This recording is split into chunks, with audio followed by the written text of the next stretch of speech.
All right, guys, welcome to another roundtable edition of the Manaverse Podcast. I'm your host, Tom Traplin, and I have with me, in no particular order, it's just the way they appear on my screen, Wayne Middlestead.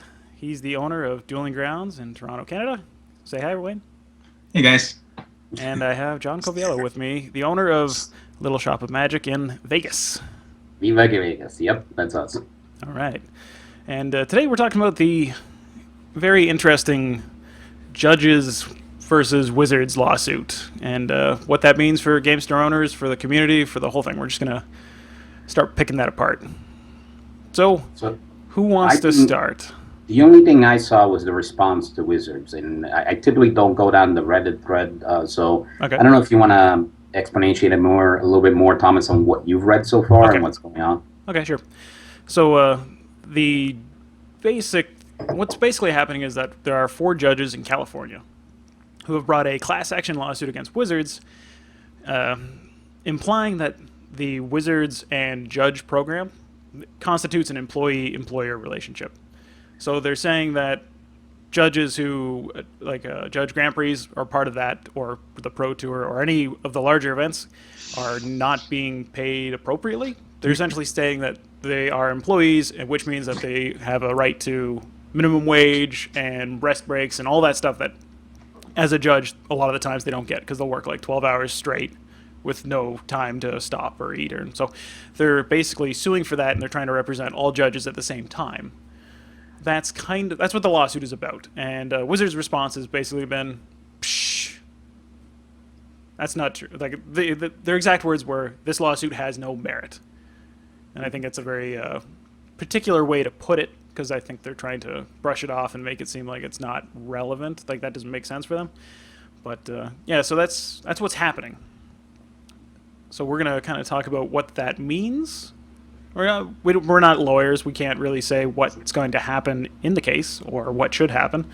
We can just kind of give our opinion as to what is happening. Right, so, we're not even judges, right? Like, I'm a level 0 judge because I run events at my store, but I don't consider myself a judge. So, I mean, having judges opinion would be really interesting as well. Yeah, it's interesting. You know, we're not going to hear a lot from Wizards because it is a legal battle. I think the response actually tells us, you know, what they're not saying is telling us how problematic this may be, how big of a deal this may actually be. Being careful with it, what they say. So, yeah, will be interesting to see how this pans out for sure. Yeah, I'm pretty sure that's coming down from Hasbro. So they have a major legal team. Obviously, they're like, don't say anything, you know, just brush it off. This is the way a large corporation usually handles a lawsuit, right? Just, no, this is... And more often than not, those cases get settled out of court. We might not ever know what the settlement is, what's going on, and all that good stuff. But so there's some couple of interesting points, right? And it's good that we have Wayne and me because there's different laws. Hasbro Wizards, they're an international company, right? So what might apply here in the United States does not apply in Canada or in Europe, et cetera, right? Exactly. So somehow not surprised that the lawsuit is coming out of California, but you know, it's definitely one of the ones that seems to have one of the most litigious amount of lawsuits and things like that going on. However, not to mention the country. I mean, the United States is known for everybody suing everybody. It's kind of crazy from our perspective. But. True, right?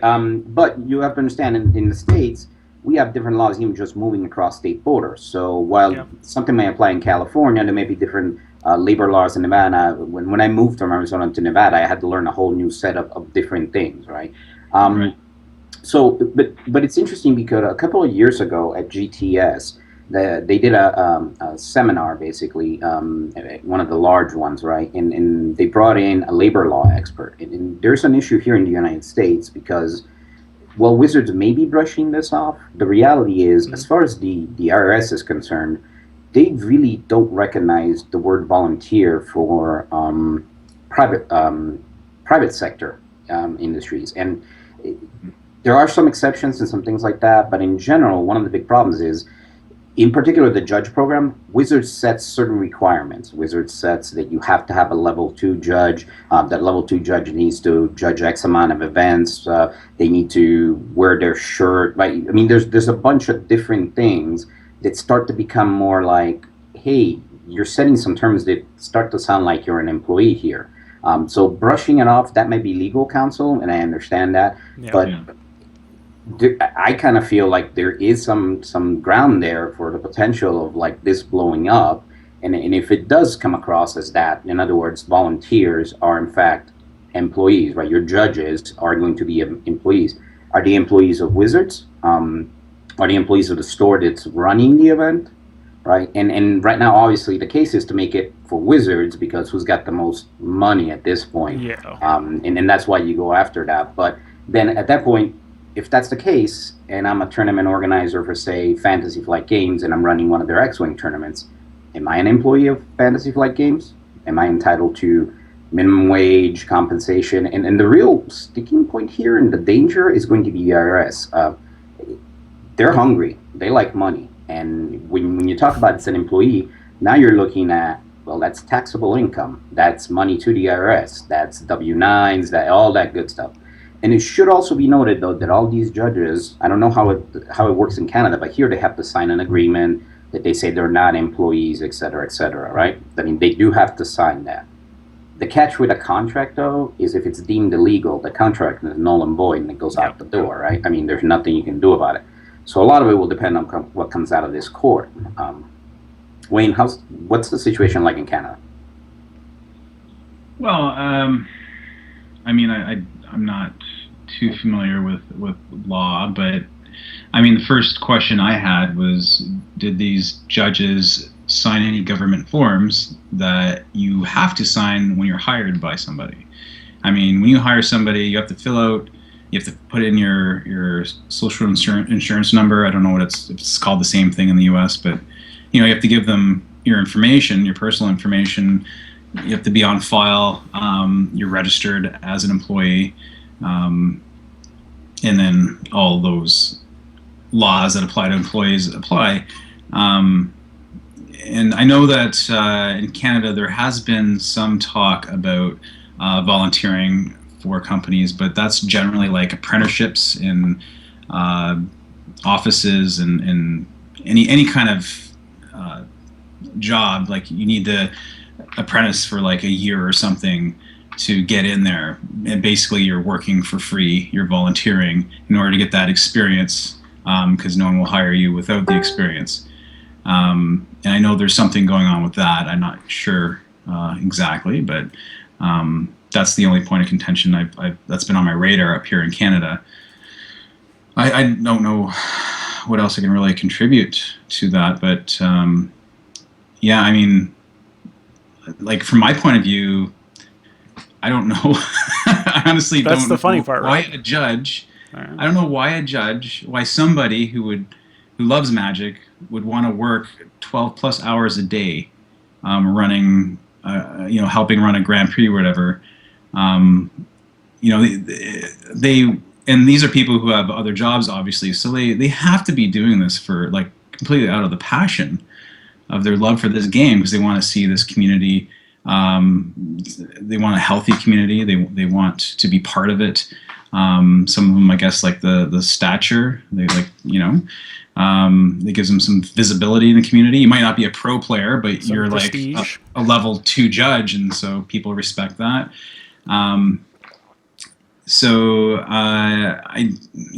It's hard to see judges doing this as a job. The motivation. I mean, I don't see motivation for doing that as employment. So I guess what I'm saying is this is a volunteer position. I think going into it, they understand it's a volunteer position, and who in their right mind would actually want this as a job, unless of course they were properly compensated. And if they were properly compensated, then there would be probably a lot more judges, or maybe a lot less. Correct. Yeah, or maybe a lot less. The reverse, right? I think there's also 2 points, because there's and I think the lawsuit is really addressing the judges at the higher level, the ones that are at the Grand Prix and the Pro Tours and the big events. the ones Yeah. that like Wizards is directly involved with, as opposed to like Sure. FNMs and stuff, which they're kind of hands off. They're like, yeah, they leave it to the tournament organizer to figure it out, right? So there's two different levels really, and I think the lawsuit is really about the professional judge, the ones who judge major events and travel like multiple times a year across the country to do these things. Because Yeah. in that kind of scenario, they are like they're spending a considerable amount of time doing what they're doing, but they're also investing like their own resources to do it, and that is a lot like what an employee would have to do for a job. Whereas the volunteer judge who comes to your FNM or your your Saturday or Sunday larger event, that is much more of a community building kind of role. Not really, it's not a job for them necessarily. It's work, but it's not a job where they expect to really earn a lot of money doing it 40 hours a week, that kind of thing, right? So the different levels, I think, is what delineates that.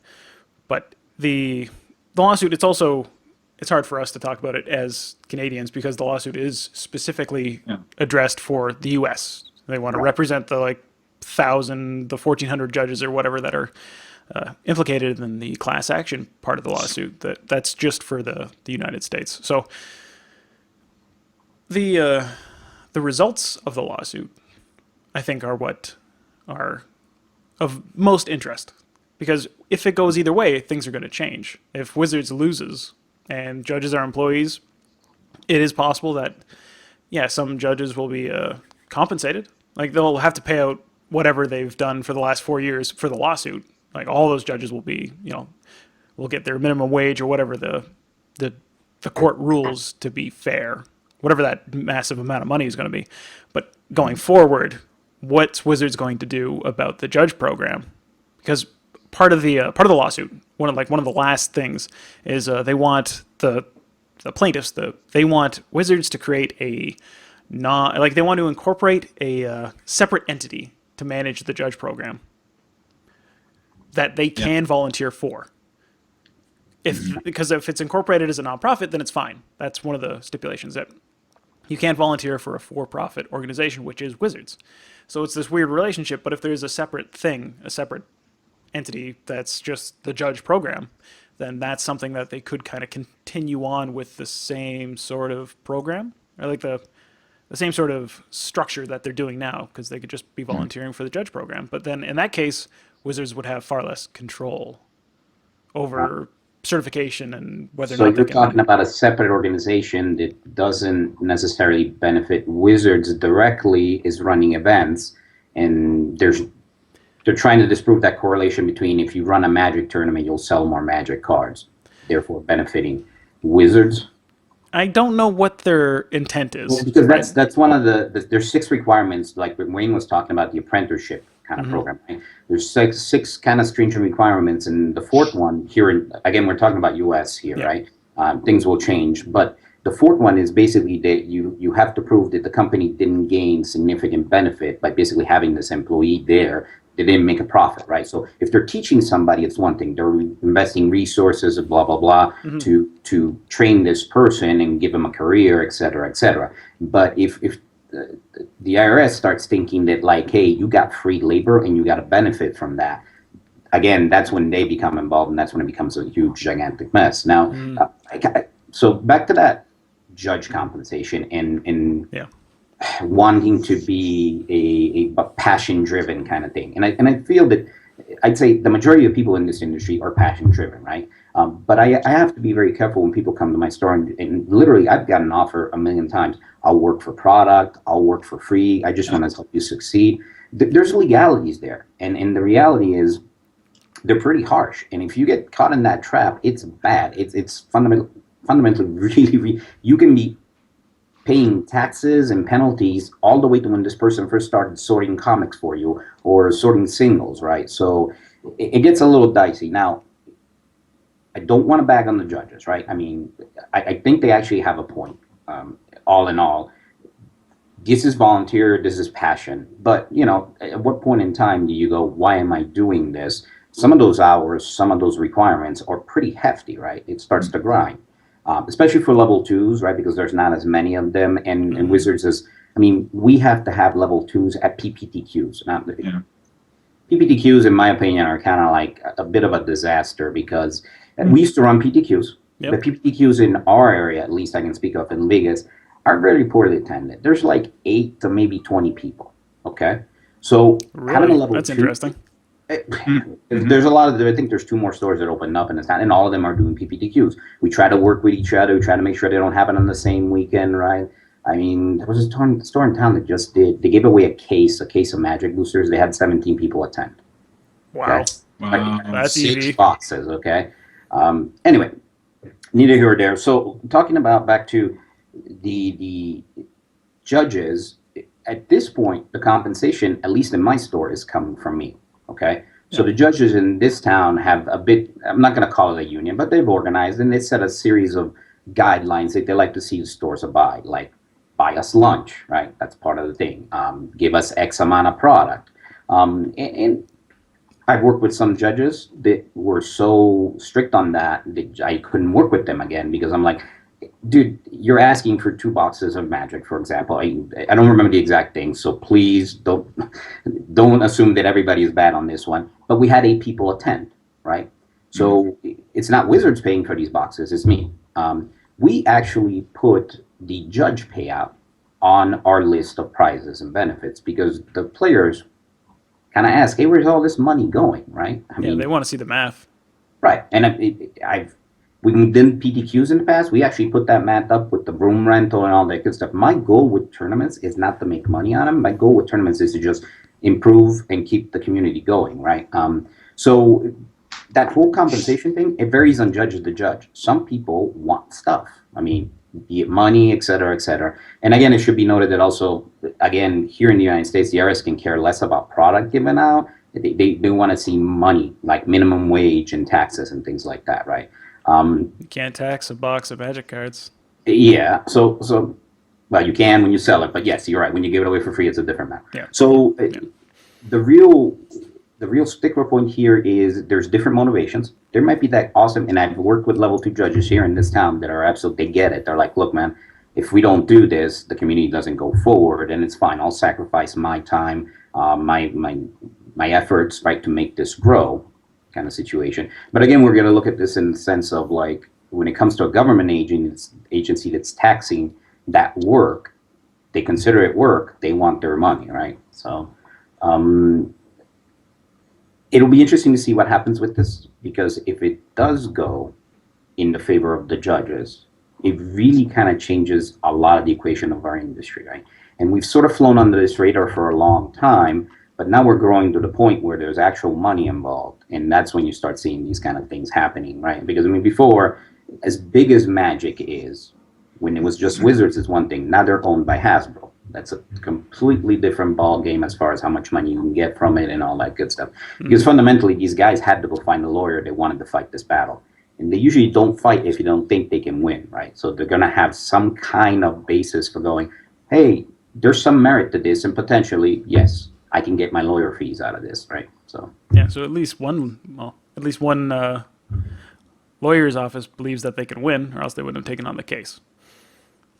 Sure. And Wayne, I don't know how. So when you get judges in your store, what happens? Do you compensate them out of your pocket? Do they? Oh yeah, absolutely. Generally it's the standard fee is a box, or $100 store credit, whatever they want. And that's coming from them. I ask what's the standard fee, and they tell me. And judges have been pretty good. If we have a low attended event, they'll say, "Oh, just give me half a box," and they don't have to just accept half a box, but they're offering me that because they know I'm taking a hit. So I think that's very nice of them. Another thing that sort of popped in my head when we were talking about this was.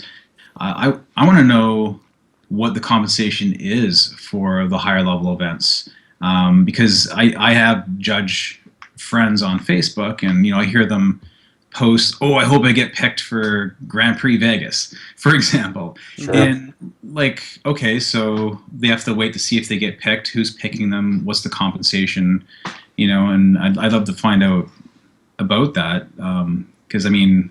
if they're flying out there on their own dime, they're paying for their own room. Why are they like, oh, I hope they pick me? Do they really want an excuse to pay all this money to go on a vacation? Maybe. I don't know. That's what I would like to know. Probably not. Maybe, yeah, but maybe their flight is covered. Maybe they get a discounted rate at least. So it's interesting because we struggle with the same thing, right? I mean, what is fair? What is being paid? Because you're one judge, and I won't show up unless you pay me 3 boxes of Magic, buy me lunch, put me up, right? And we try to do it so it's a scale thing. Look, man, if we get 8 people showing up, it's this. If we're doing a PTQ with 160 people, it's that. And we try to lay that groundwork off the bat. But some judges are not interested in that. They want, look, if I'm going to spend 8 hours, I don't care if it's 8 people. Or, well, okay, so if it's 8 people, it's shorter than 8 hours. But you get what I'm getting at, right? Yeah, they want a flat minimum wage, essentially. Correct. Exactly. Minimum wage, but not like minimum wage. Right. And to be honest with you, that's part of the problem. We don't see that from Wizards. We don't see, hey, if you're going to be a judge, you're entitled to this. And we see it at our level as far as like, look, for pre-releases, we're going to give you X amount of booster packs to give out for free for prizes. Is there a stipulation there that you will only use those booster packs for prizes? We don't see that with judges. Part of it may be because they don't want to get embroiled in this one more layer of like, hey, Wizards is saying this, right? And that puts you closer to that employee status because now you set yet another, they will be compensated in this way. When they don't say it, then it's sort of up to, it's a Wild West kind of situation. I've seen all kinds of different things. GP Vegas might have an ulterior thing, which is, it's prestigious, right? I think it's the largest. I don't know if it's, last time it was 10,000 people at Cashman Center, right? So it's definitely one of the larger Magic tournaments. So to attend in itself and judge there, it's definitely a level of prestige that might lead to something later on. Or some people just want that. They want that feather in the hat to go, I've judged at GP Vegas, right? Yeah. And I'm sure there's a certain number of judges who are trying to go past that level too, right? Because there were level 3, level 4, level 5, and like you're the world regional coordinator guy, and like, you know, there were other levels in the program, and it just seems interesting that why would somebody want to go that far and invest so much time and resources if there wasn't some sort of compensation? Like, sure.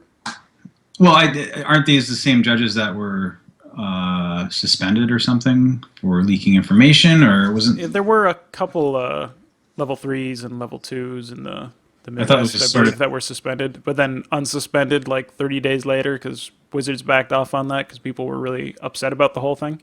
Right, and maybe that gave them the momentum or whatever. Maybe. To say, hey, we can win against Wizards, and actually we have these grievances as well, and push forward with that. I don't know. But, I mean, this is, I think it's just coming to a head, but realistically speaking, like I was saying, it's something that we saw a few years back as we were growing to the point where, you know, GTS actually, Gamma brought in somebody to discuss these particular items. And it's kind of funny because a light fixture fell out of the ceiling right at like a pivotal moment that they were laying this bomb that, look, man, the IRS is not going to look at these as volunteers, right? So it was kind of like a very just epic moment right then and there. But yeah, we're thinking about it, and for the most part, my events in my store, we try to run them pretty much almost always from the employees. Now there are differences, right? I mean, when you look at, is somebody coming into your store setting up a D&D table and they're playing D&D, that's a little different than somebody's coming into a tournament where people are being seated. He has to take a test. He has to keep up with rules. He has to get certified, right? So there are also has to work a certain number of hours and like be able to travel, and there's a lot of requirements actually when you get higher up, anyways. Will the IRS come in and look at my guy who's coming in with his 3 friends, and then a customer happens to also join his group as an employee? I don't know, probably unlikely. He's there having fun and playing. You know, do I get a benefit out of it? That may be a sticking point. You know, maybe not. Those 5 guys could come in here. I mean, I got guys could bring in their own coolers of soda, play an RPG for 8 hours and never buy anything, right? But showing that to the IRS may be difficult. I've been audited twice in my life, both by state agencies, once in Arizona, once here in Nevada. In both cases, the first one, they owed me $30. Took him 6 months to pay me. The other case, they owed me $900 and some odd dollars. I'm still waiting. A year or so. But so That's the way it goes, man. here's what came out, because specifically one of the things they looked over a lot was employee records, right? Payroll, et cetera, et cetera. Was the right amount being taken out? A little tidbit of fact: I am still paying an interest, at my part of the interest on the loan that Nevada took to cover all its unemployment payments from the federal government, right? So they took out a loan. This interest is being spread out across every business in the state of Nevada, kind of situation, because they didn't have enough money to pay. So state agencies, government agencies, they're hungry, right? Okay, so the problem was, one of the things they noticed was, like, I have an employee who is now on my staff, but before he was on my staff, he sold me about $1,000 worth of his terrain that we were going to use for in store. Okay. So the state inspector that was looking at my record going, why did you not pay taxes on this $1,000? And I had to write a letter explaining I didn't pay him for services. I paid him for product that I use in the store. And it was very confusing to these people, because, like, why are you buying stuff for people to run your business, right? And Magic singles are going to be a completely different thing too, right? We require a picture ID. We keep copies of those, all the invoices. There's a lot of legislation that gets in the way of things. It's there for a reason.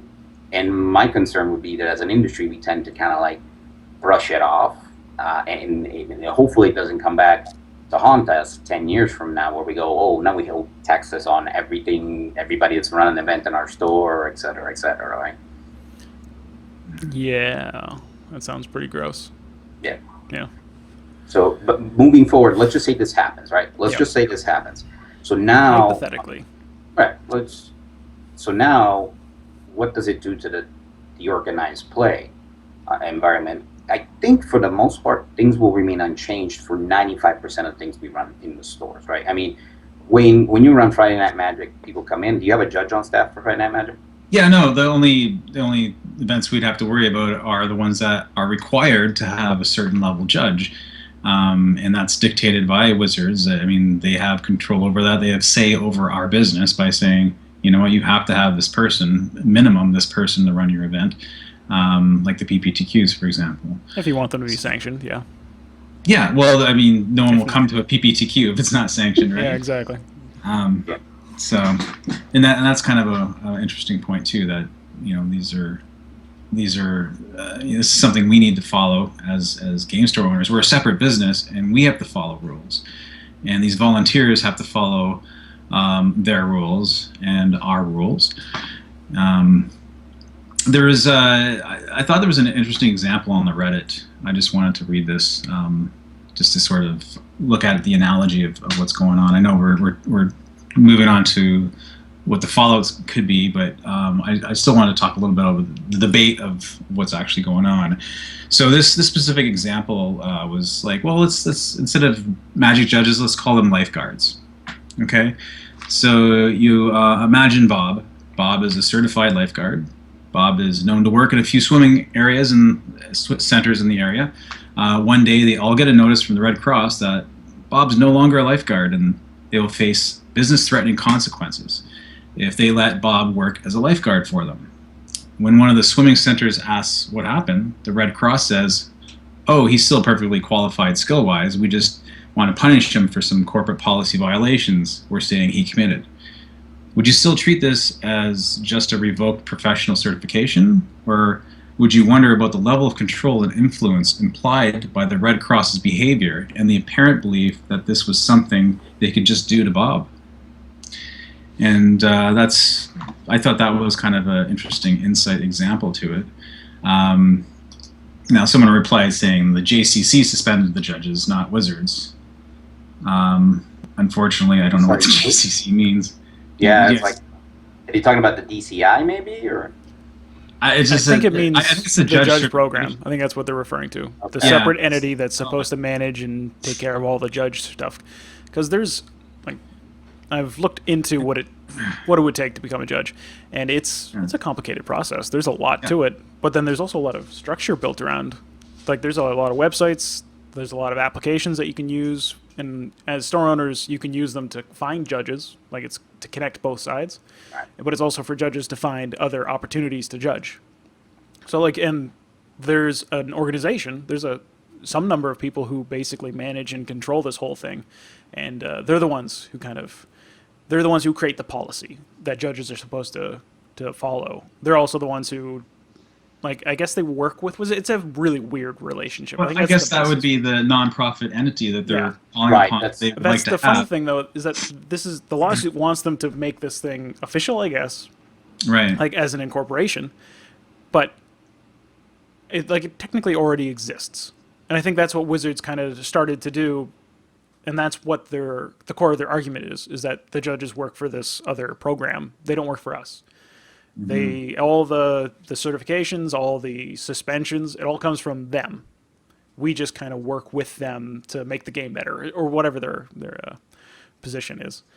But yeah, the actual Yeah, I mean, there was Judging even a point in the Reddit about that. Like, that Wizards has carefully crafted the relationship with the judge program to try and dodge a lawsuit like this, because technically Yeah. they don't ban judges. They ban players from sanctioned events, and the judge program prohibits anyone who is currently banned as a player from judging.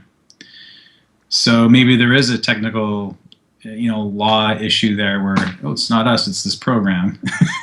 yeah, it's kind of like a shell company or something like that. It's a legal loophole, right? And I At think very that's what least, they're it's an defending. extra layer of separation, right? I mean, it's one more layer you have to go through to get to where the money really is, kind of situation. So, I think they saw it coming. I think most of us see it coming, right? I mean, as far as the publishers, most of them, when you decide to volunteer, you have to sign some kind of document that says you are not an employee. You don't, some of them would say you don't even represent us, kind of situation, right? Which is difficult and understandable. I mean, Wayne, you've been around, was it 16 years? 13 just about. Okay. I was running large events a couple of years before I opened my store, so say 15 years. Sure. So you probably come across varying levels of company representatives, right? I've had volunteers that I'm like, I don't want you representing my store or the company you think you're representing. And I've run across some people that are absolutely stellar and great. And by all means, I think they should really be paid for what they do, right? So there's different levels of that. When we see it at the retail level. Everybody wants to open a game store, and some people are business-minded, and some people are not. So I don't know. I mean, I think eventually we probably need to get something stepped up.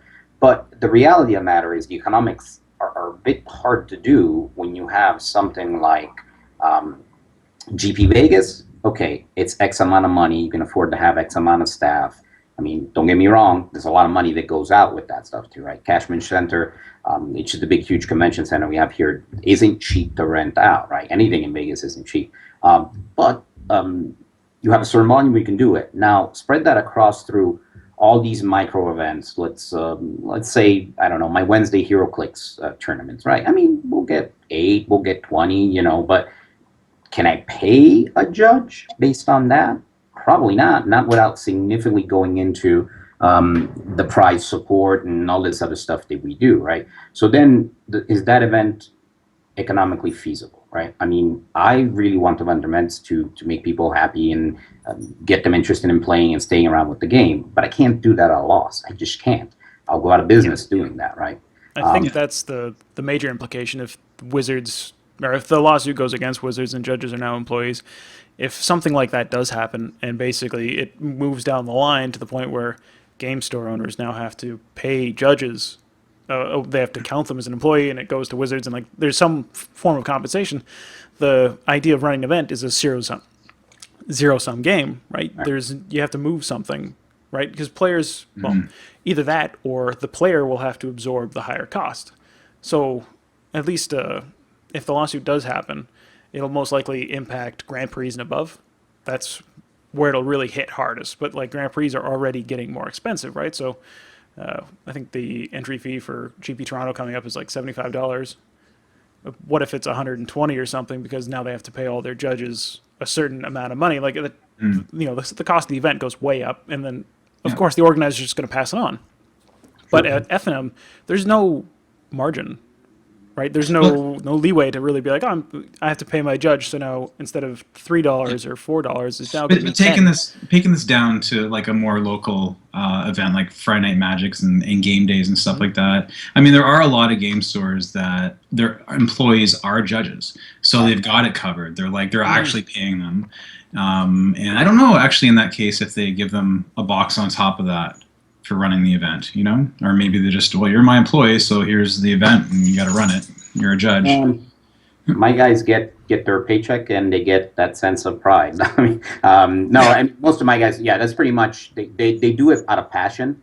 They also are paid. I mean, they are on staff. And again, once we move stores, we're actually going to be spending more payroll time on shifts specifically dedicated to your whole job right now is to run this demo or do this thing, because right now they do a variety of things, right? I mean, you pair people, then you go back to answering emails, you go back to receiving merchandise, right? So Friday Night Magic is fine, but if you're talking about like we're running a regional event for Fantasy Flight Games, we'll probably have somebody on staff. Their only job is to answer questions and do stuff like that, right? Run the tournament, so it's completely isolated, which is, it's interesting because we get a lot of comments from the judges. They like to come to our store because we basically run the event for them. Their whole entire job is literally just to answer rules questions, right?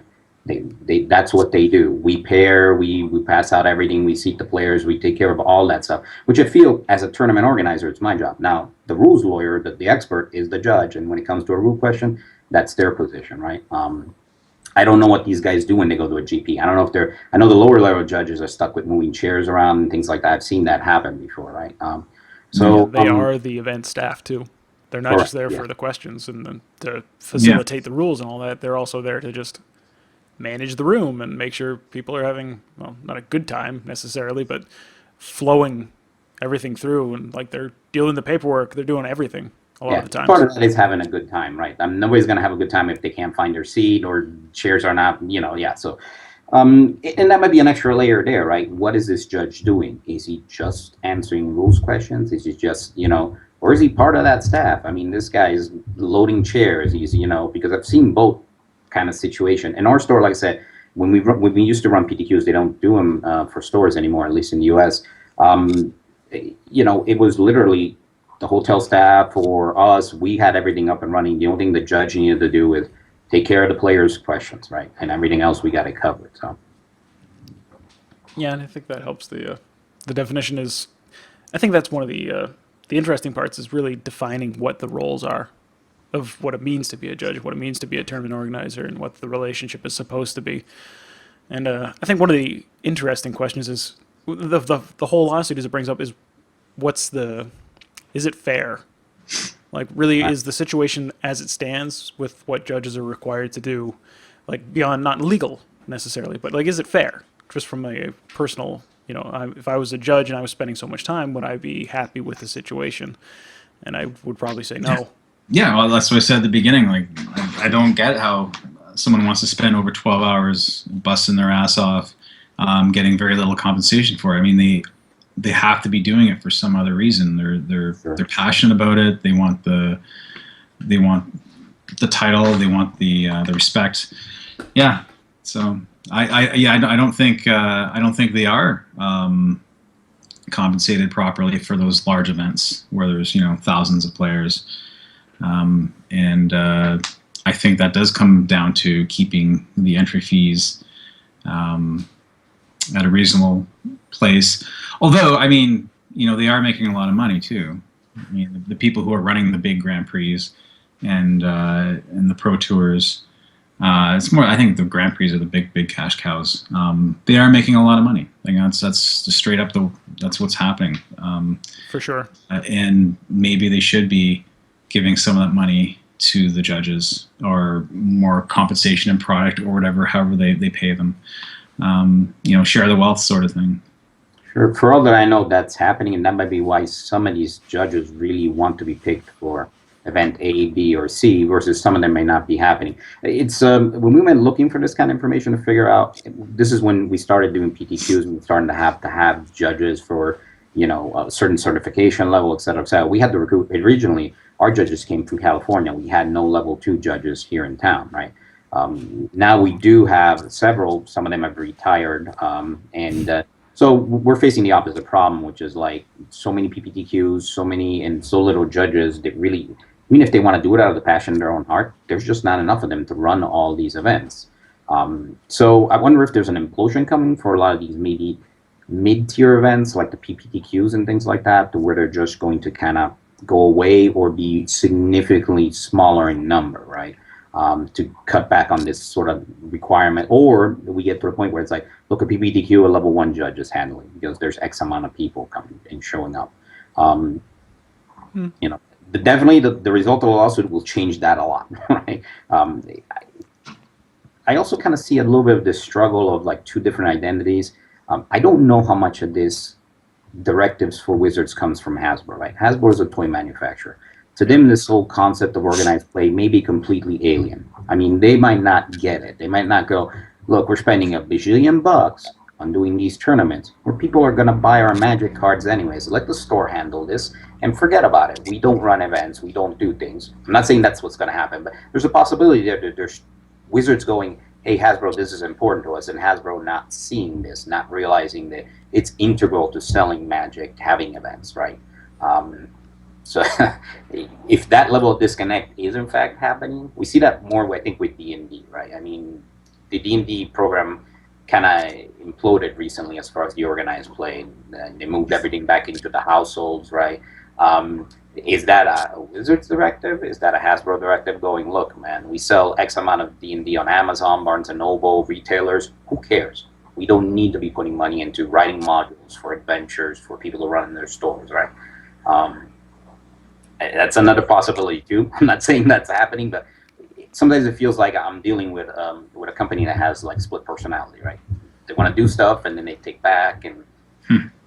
Yeah, and yeah, Wizards is in a tough spot, I would say, because I'm sure the people at Wizards, you know, producing the games that they like and they love and they've worked on for years, want to take it in a certain direction, and that's probably evident before they were purchased by Hasbro. They're, you know, the Pro Tour and all that. That was kind of their ideal, and I'm sure Hasbro was probably, like you said, a little like, why bother?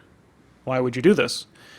And to be fair, there's probably an argument to be made that Wizards almost doesn't have to do it anymore necessarily. Maybe in the early days, 15, 20 years ago, that was kind of a thing. If Wizards didn't do it, no one would do it. But now, think of, you know, the bigger tournament circuits like Star City Games and their Open Series, right? That didn't exist 5 or 6 years ago. Not in its current form, anyways. But it, like, I think there are more players on that circuit than there are necessarily. Maybe it rivals the Grand Prix. Yeah, I don't have those numbers. I don't know, but yeah, I'm not sure either. But it's definitely significant, right? Yeah, we've seen a rise in independent tournament series, right? I mean, that's happened.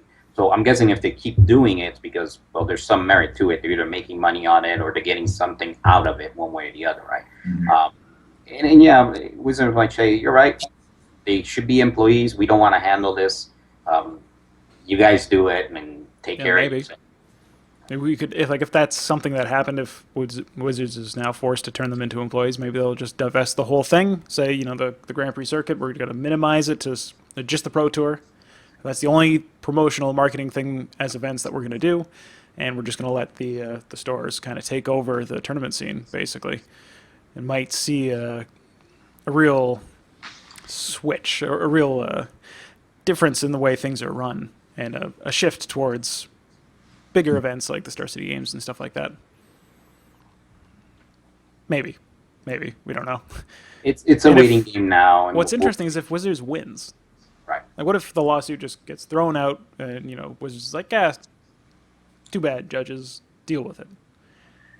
Because that'll have implications as well, right? Like, there will be, like, you can't keep pooping on these people and telling them, no, you just have to continue working these hours and I'm not going to pay you anything. Like, people are going to stop doing it eventually. Yeah, well, the judge community might unionize, maybe not an actual union. I don't know the legalities of becoming a union. That would be interesting. But yeah, I mean, I could see them pulling together and watching each other's backs, and like, what's Wizards going to do if all the judges band together and are like, you know what, until you compensate us better, until you treat us better, until, you know, these are our list of demands. If you don't meet them, you don't have any judges. And what is Wizards going to do? Like, just suddenly there's no no judges to run all their events in North America. Like, that would be quite a blow. But I mean, maybe it is easy for Wizards in that case, like you were saying before, to just walk away and go, okay, well, we're not going to have anything to do with running events anymore, and we'll just leave it up to the community to do it. And then, but you know, is the community that vibrant and that motivated to actually do that? So a lot of what ifs. It's difficult, and I mean, I think even if they cold cut it tomorrow, it would go on for years. It would still be okay for a while. But do I see an erosion happening when you don't have a centralized kind of like, this is in my best interest to keep this going, right? You start getting that sort of grind thing. I mean, back to that unionizing, we sort of had that a little bit here in this town. Judges got together like, hey, here's our list of what we'd like to get when we come to a tournament, right? Which in a way was great because they also organized things like, hey, let's coordinate with the stores to make sure that we have a judge. They know that day is out because all our judges can't make it, right? So there's definitely some benefits to that. Again, some of the more demanding judges are a poor fit for certain organizations, so they don't get a lot of work, right? I'm like, look, I want to work with this person, not with this one, because this one gets it. If we got 8 people, we're going to get paid this much. If we got 100 people, you're going to get paid this much, right? But what we've seen, though, is that even with this, even with like some sort of like you're going to get boxes, it's become harder for these judges, at least in this town, when I see that, what I've seen is that as they've grown up, they've gotten a real job, they've gotten a promotion. One of them went to work for Fantasy Flight Games, right? I mean, it's real life at a certain point in time becomes the sort of soul crusher of the passion, the hobby, because you have responsibility. You have a kid. Can you really afford to be on a traveling circuit to go to GP A, B, and C when you just had a newborn, right? Thomas, didn't you have a kid recently, right? Yeah. A year ago. So if it is a job, this is what I do, this is how I put bread on the table, it's one thing. But when it's a passion thing, it is susceptible to these kind of like, life gets in my way, I have to pick, and the job will obviously come first, whatever your real, I shouldn't say real, but your primary job is, right? I mean, because this is still work. I mean, I don't want to dismiss it. So we've seen that erosion. We're down to a few level 2 judges here, right? And so if Wizards just says, well, we're done with this, the community will take care of it, or Wizards wins and says, forget about it, you guys are going to have to work for peanuts.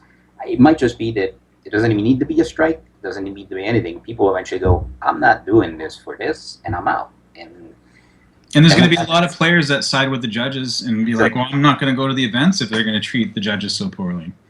So there could be all kinds of backlashes in the community. I mean, you just look at the Reddit debate, and there's like, there's people arguing both sides vigorously. So I mean, there's a lot of people involved in this. Yeah, and Wizards is treating it pretty seriously.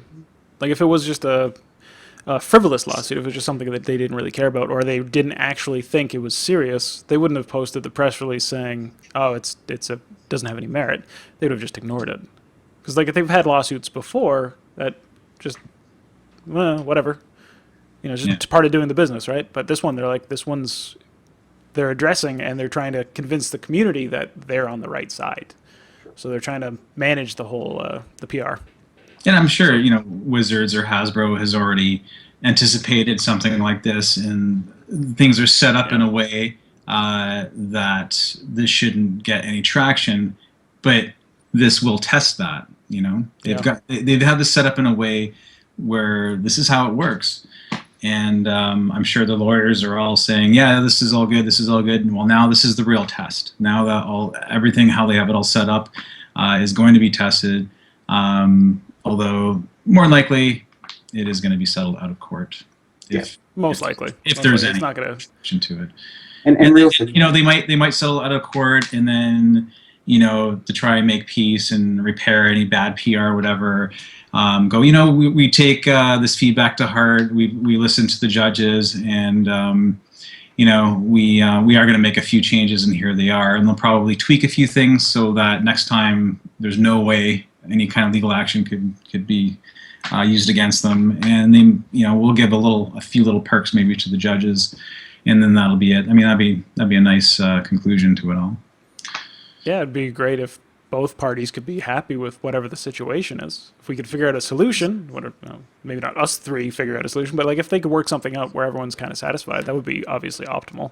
Yeah, because there's obviously judges do have beefs like with what's going on. They're like these judges legitimate grief. These are not the only judges that have a problem. These are just the 3 judges who are willing to go public and take the stand. And behind those 3, are there like 300, 3,000 across the world? Who knows?